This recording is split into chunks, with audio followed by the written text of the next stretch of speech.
తెలంగాణ కాషాయ దళపతి తొలి సమావేశంలోనే తన టీంకు మొట్టికాయలు వేశారా? సుత్తి లేకుండా సుతిమెత్తగా చురకలంటించారా? ఆయా అంశాలను తనదైన శైలిలో సూటిగా చెప్పేశారా? ఉండాల్సింది హైదరాబాద్లో కాదు, గ్రామాల బాట పట్టాలని హితబోధ చేశారా? ఇంతకీ ఆ పెద్దాయన ఎలాంటి క్లాస్ తీసుకున్నారు? టీంలో చోటు దక్కింది కదా అని సంబరపడవద్దు అని హెచ్చరికలు జారీ చేశారా? తన సభ్యులకు రథసారథి ఎలాంటి దిశానిర్దేశం చేశారు? దళ సభ్యులకు ఆయన ఇచ్చిన సలహాలు, సూచనలు ఏంటి?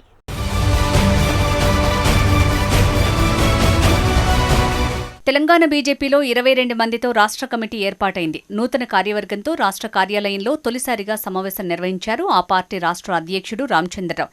ఈ సందర్భంగా కొత్త దళ సభ్యులకు రథసారథి నియామక పత్రాలు అందజేశారు.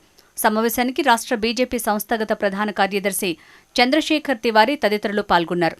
కొత్త కమిటీల ఏర్పాటులో అధ్యక్షుడు ఎదుర్కొన్న ఇబ్బందులు, కూర్పు విషయంలో ఆయనపై వచ్చిన ఒత్తిళ్లను సభ్యులకు వివరించినట్లు సమాచారం. రాబోయే రోజుల్లో పార్టీ అవసరాలు ముందుచూపుతోనే యువతకు, మహిళలకు అవకాశం కల్పించామని సభ్యులకు చెప్పినట్లు తెలుస్తోంది. స్వప్రయోజనాలు పక్కనబెట్టి పార్టీ బలోపేతం కోసం పనిచేయాలని సూచించినట్టు సమాచారం. అలా సాధ్యం కాకపోతే ఇప్పుడే తప్పుకోండి అని సుతిమెత్తగా హెచ్చరికలు చేసినట్లు టాక్.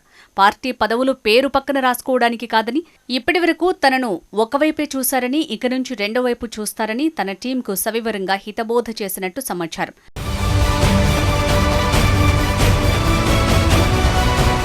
టీం సభ్యులకు పని విభజన, విధి విధానాలను కాషాయ దళపతి వివరించారట. రాష్ట్ర కమిటీ సభ్యులు ఎవరికి అప్పగించిన బాధ్యతలు వారే నిర్వహించాలని, పక్కవారి పనుల్లో జోక్యం చేసుకుని ఇబ్బందులు సృష్టించొద్దని రామచంద్రరావు సభ్యులకు సూచన చేసినట్లు తెలుస్తోంది. పార్టీలో అగ్రనేతలు తమకు తెలుసని, ఏం చేసినా చెల్లుతుందని భావించొద్దని గట్టిగానే వార్నింగ్ ఇచ్చినట్టు సమాచారం. అదేవిధంగా చెప్పిన పని చేయకుండా పార్టీ పెద్దలతో ఫోన్ చేయించే సంస్కృతి మానుకోవాలని హితవు పలికినట్లు తెలుస్తోంది. మొక్కుబడిగా పార్టీ కార్యక్రమాలు నిర్వహించొద్దని, పక్షపాత ధోరణితో సొంత వ్యాపారాల కోసం పార్టీని పనంగా పెడితే కఠిన చర్యలు తీసుకోవాల్సి వస్తుందని హెచ్చరించారట. పార్టీ పదవులు వచ్చాయని హైదరాబాద్లోనే ఉంటే కుదరదని, అందరూ నగరాన్ని వదిలి గ్రామాల బాట పట్టాలని, స్థానిక సంస్థల ఎన్నికల్లో గెలుపు కోసం కష్టపడి పనిచేయాలని తలంటు పోశారట.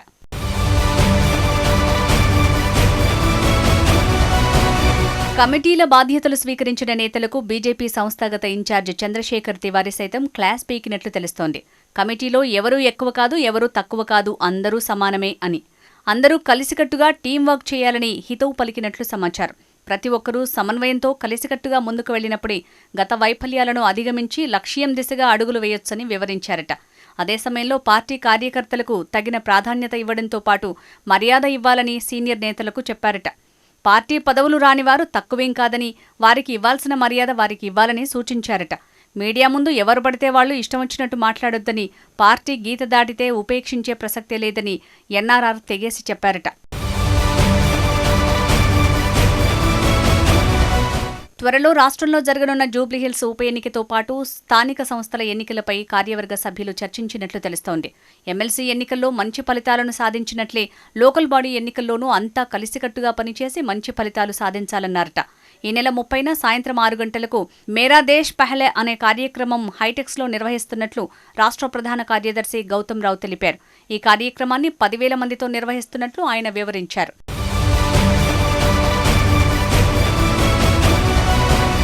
మొత్తానికి తొలి కార్యవర్గ సమావేశంలోనే రాష్ట్ర అధ్యక్షుడు తన టీం ఏ విధంగా పనిచేయాలి, ఎలా పార్టీ బలోపేతం చేయాలి అనే అంశాలపై చర్చించడంతో పాటు పలు సూచనలు, సలహాలు ఇచ్చినట్లు తెలుస్తోంది.